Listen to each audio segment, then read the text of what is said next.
Okay, this is a great first episode to start Gendy Tartakovsky's newest show since returning with Primal, but before that with Samurai Jack.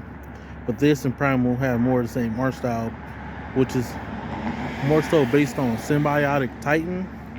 I didn't really notice that until watching this show, but that's funny because I watched Primal, which was great, and it really showed how great he is with silent characters.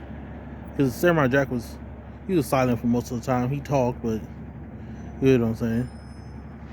But nonetheless, I did hear that he might be trying to bring somebody out of Titan back, which I think would be great because that show got ended before it could really do what it was meant to do. It was great.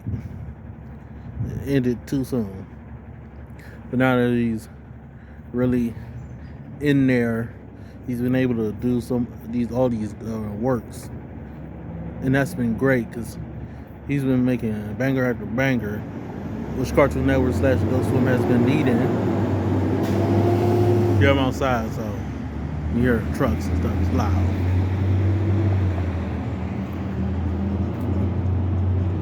When I'm doing this, but besides that, I like the art style though, and how visceral it can come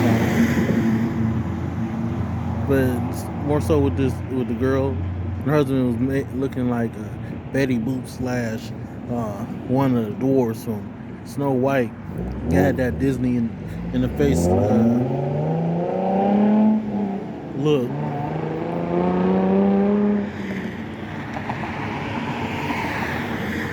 I also like the hard lines in this show when it comes to the art.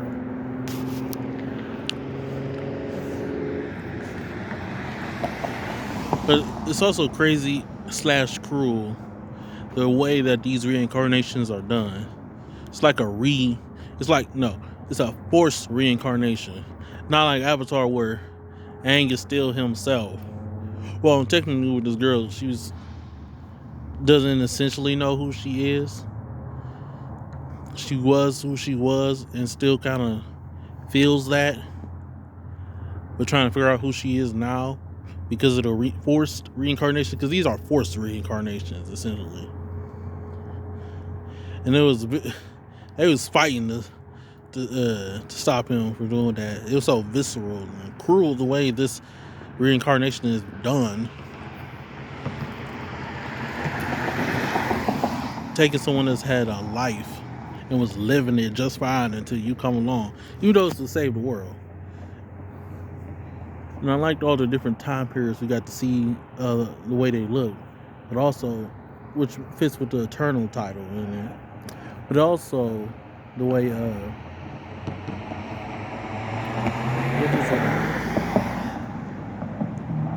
the way they changed is also the way the enemy changed, because this form changed too.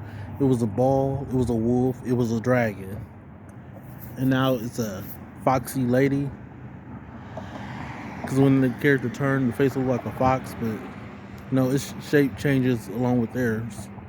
They're all still like basically human, taking on human forms, kind of. But and to see that was Merlin, who was involved in this, and he got the robot from the future, which I'm guessing is now because of those. Hold on.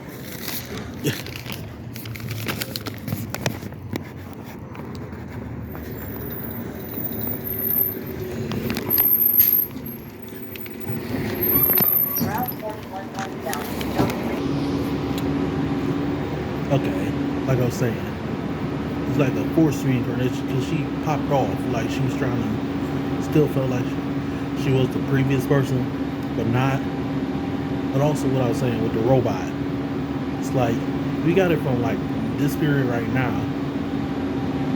I think the enemy, well, no, we know the enemy, I guess, essentially made the robots, which means the enemy succeeds enough or comes back enough to where Merlin needs to get this machine from this time period that the enemy is currently living in help reincarnate them going forward. It's complicated. I know that. What else? Next stop, 4510, Lawrenceville Central Road. As you can see, I'm on the bus now. What else am I forgetting? We haven't met any of the others yet, except for the robot. Next stop, 4440, Lawrenceville Central Road. And I'm liking how Guinea has such great work with silent characters with the robot, which makes noise, but you know what I mean. It doesn't talk.